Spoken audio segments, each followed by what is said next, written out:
We got our first 8 o'clock game, which is, there's what, 7 of them? There's a lot of 8 o'clock games. But our first one, we got Southern Illinois, who went 8-5 last year, traveling to BYU, who went 5-7. BYU favored by 16.5 points on ESPN+. Caden Slovis won 153 at 266 last year, threw for 1,716 yards, 12 touchdowns, 6 interceptions.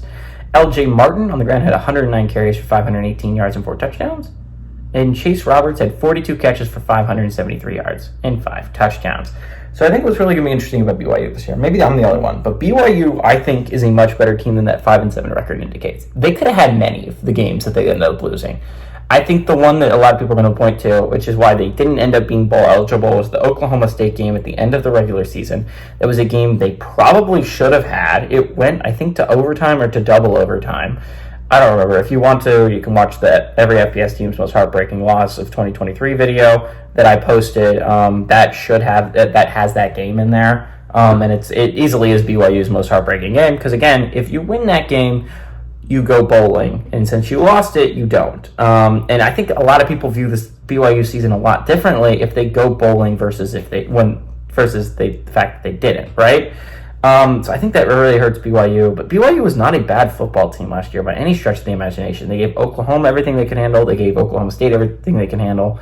BYU played good football last year. A lot of that wasn't on the QB. Slovis wasn't phenomenal. Eventually, at a certain point, I think Ratcliffe supplanted him. So I'm kind of up on this BYU team this year. Do I think that they're going to push for a playoff spot or a Big 12 championship? No, absolutely not.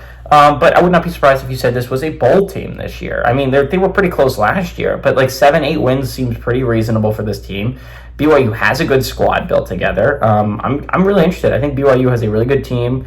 I wouldn't be shocked if they go on a little bit of a run to early to start the year. I think their schedule works out for it. I could easily see them shocking Utah, because Utah is supposed to have a really good team. I think BYU has a solid team. I think that should be a good game later on in later weeks. But I like BYU to win. I know Southern Illinois is a good team, and I picked against them last year and against Northern Illinois, and that they embarrassed me and absolutely beat Northern Illinois.